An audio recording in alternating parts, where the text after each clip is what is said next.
versus Team Growth, the Battle of NA on LATAM soil. Team Growth on your purple side, Luminosity on the orange, meaning that Team Growth has that first pick. No, actually, we need to change. There we go. Right, we have nameplates changed and fixed up for you. So Luminosity on your first pick here, going for the Hooper and the Miraidon. And again, the Leafeon that we have been seeing most frequently banned here as well. Yep. And alongside that Darkrai with 62%. Yeah, 46% on the Leafeon, so still a very frequent ban, is a good point, so. And it makes a little more sense going into Trainer LGC as well. That is a player in particular that I never want to see them on Leafeon if I am on the other side of the lobby. It is truly a different form. That's not to say they are a one-trick pony or anything like that. They have a lot of available Pokemon in their pool, but the Leafeon is terrifying.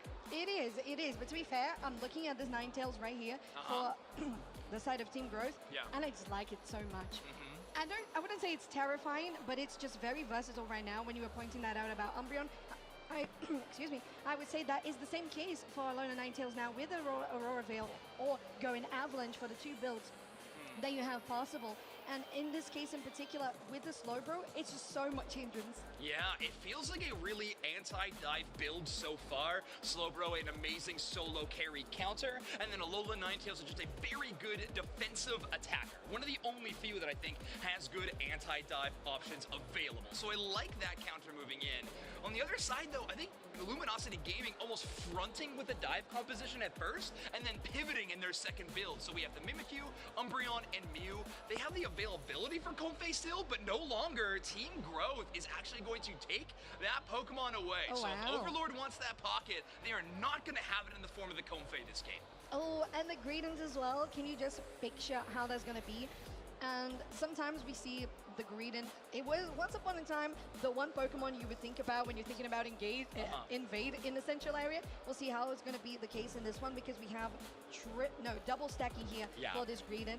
So it makes more sense to be closer to your path anyways. And with the Dodrio here, it's an interesting combination for Team Growth because they have ways to shut down the likes of the Cerulege on the side of Luminosity and also the Mimikyu. But the wonder point is the Mew plus the Espeon because you have range and you're still going to be able to ascertain some of that pressure from afar. Alongside, for example, if we go Psyshock with that stun on the Espeon. Yeah, Luminosity Gaming is going to have a lot of ranged answers, right? The Mew is going to be constant pressure, maybe not an incredible amount of damage, especially because you can see the item loadout that Otter is bringing into this battlefield right now. They do have the EXP share equipped, so maybe not necessarily the support Mew that we see, but the attacker is going to be wielding that EXP share as well as Slash's Umbreon. So the Cerulege and Espeon, we're going to have to catch up a lot on that damage. Of course, they have that Mimikyu. Mimikyu, we talked about it last time, into a Comfey pair is a really, really nice matchup, so I think trainers feeling fine about that situation. What I think the real threat stems from in Team Growth is the ability to offlane. Dodrio, Greedent, and then of course Comfey on either of those two options makes it very realistic for Team Growth to show up to very few team fights, but still have a presence on the map. They'll be able to out-farm in terms of speed, they'll be able to outscore in terms of speed, and of course, they'll be able to get away from some fights with some cheeky plays. Yes, they will, and definitely likes the fact that Team Growth has, as you said, flanking potential with the Dodrio and the Slowbro plus the Alola Ninetales. If they go Surfing and Avalanche, respectively, you're allowing Team Growth to get their attackers in just a good position where they zone out the enemy team and just can capitalize on them getting into this first game of Group D. Alright, remember everybody, this is a best of one, so it all comes down to this right now. We're going to be sharing the central area a little bit, so Dodrio going to go in a slower clear, and Alola Ninetales will have that cooldown buff when they enter into the bottom path. First score though for Overlord on this Cerulege. We've talked a lot about this Pokemon so far in the tournament broadcast today. Pokemon that is not what it once was, but a lot of players just have that comfortability on it right now. Yeah, they do. Arthur very pushed over here. Overlord in a tricky position, but it's just going to be the Greedent plus the Comfey. They get the score, but the Dodrio comes in, and that's going to be your K opener of Group D. Maybe Ahaya is going to try to get another one on the Mew. That's the boosted attack. They try to get out as well, and the Greedent is going to be fine for the run. Yeah, another one of those situations with Mimikyu without their level 7 doesn't have the mobility to chase down. Scratch will only get you so far, and Shadow Claw is a very short range. So well done by Uria to be able to play from range with that tri-attack. Right, coming out here top side, 3 members already. And look at that, Ninetales, it completely exploded. they just melted, you should say. Now moving it forward as well with Espeon, guaranteeing a 2 KO streak. IR has the comfy, but trying to maybe do something, just not enough. And that is a 4 KO streak for the side of Luminosity. That is huge. Welcome back, big bro Kyrios to the team. Jeez. Oh, yeah. KO streak of 4, a very aggressive rotation from Luminosity Gaming. 4 players all the way to the top side into a Green and Dodrio setup. A very early game-centric play.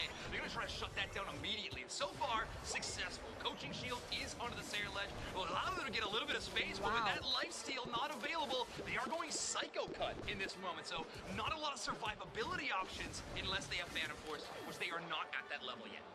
Yeah, 2 people to get knocked out here on the top side in exchange. Now Team Growth gets some of that pressure now in the central area, though. It's 3 members of Luminosity who are going to take the slow road back to the Pokemon Center.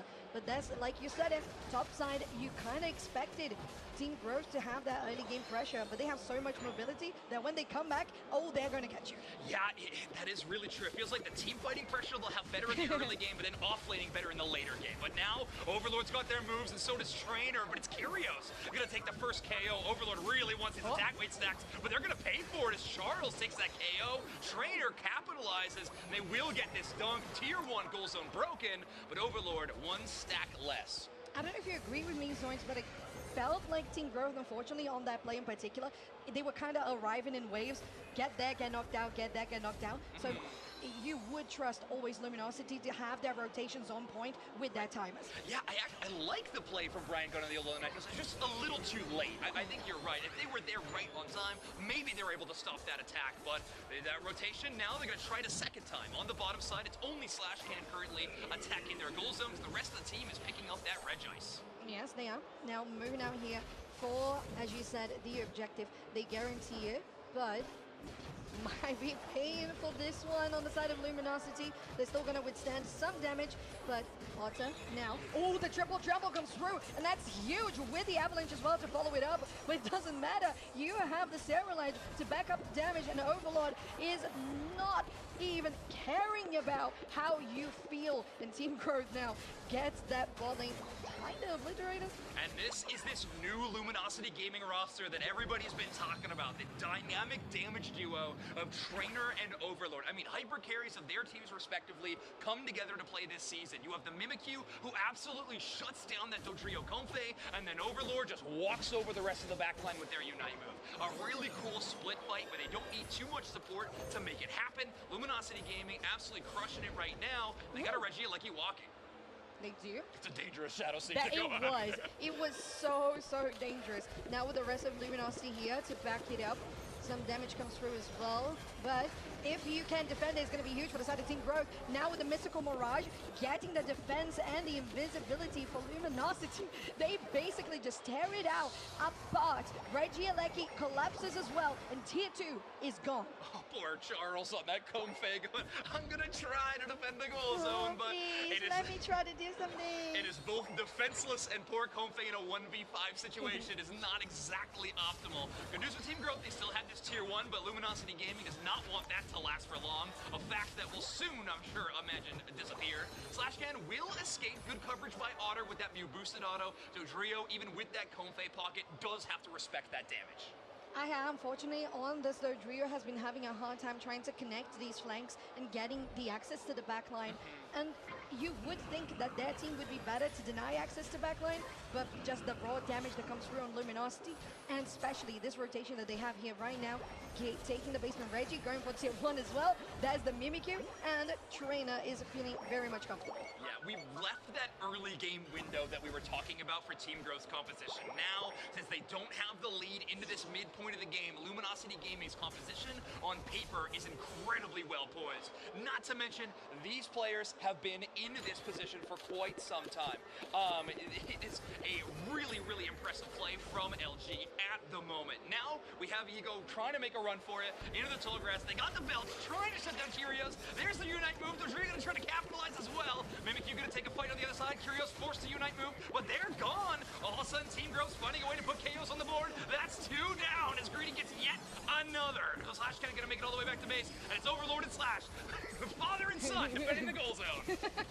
Yeah, the minute fronts did help for a moment. Now they're trying to get something more here with Overlord and Slash Can. There's one, there's your Speedster, then supported down, and unfortunately, even, well, 4 KO streak once again for Overlord on the Serral Edge. And unfortunately there for Team Growth, they did have a good moment, especially with the very belly flop, but it just didn't have enough damage to finish. Yeah, I love that coordination from Team Growth. We're gonna dive in with the Greedent and then the Dodrio right there to capitalize. Very clean stuff. Unfortunately, it does not defeat the power of father and son relationships, but either way, it was really good. Also, I think that battle kind of colors in the decision from Overlord to go Psycho Cut.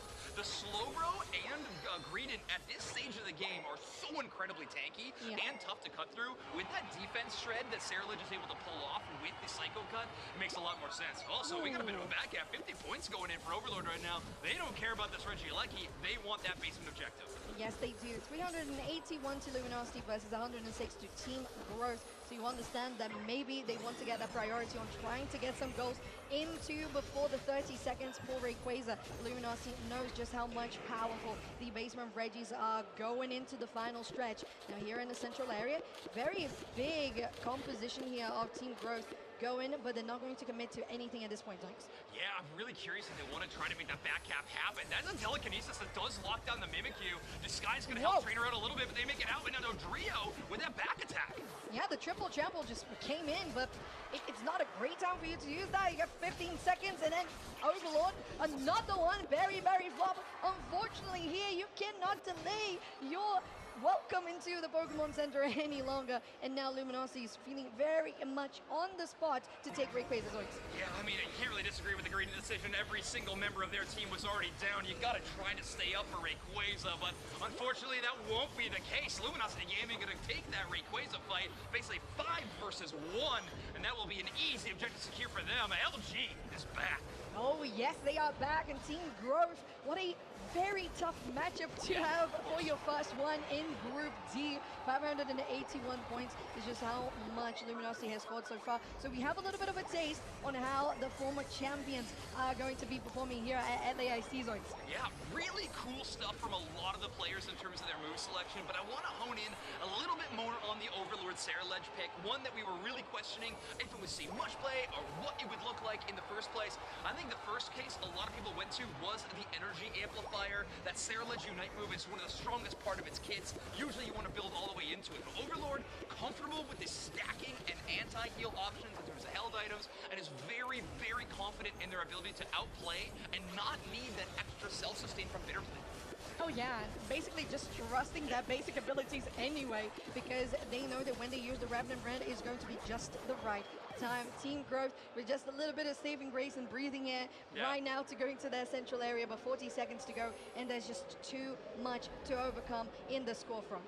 Yeah, with only 30 seconds left, I mean, every member of Luminosity Gaming down, so Team Growth maybe getting a little bit of momentum into their second matchup, but that will be, I think, all she wrote for this match in particular, especially with Curios joining the defense on this tier #1 goal zone. They're going to hold it down for as long as they can, and they got their best friend in the whole wide world, Otter, there to help them out. I don't know if they're best friends, but I feel like now they are. Yeah, now I really they like are. that. Mystical Mirage, just to pop them up. You have the cooldowns, you just use it when you're finishing up your game. 4 seconds, 3, 2, 1. Luminosity with the first win of LAIC on Group D.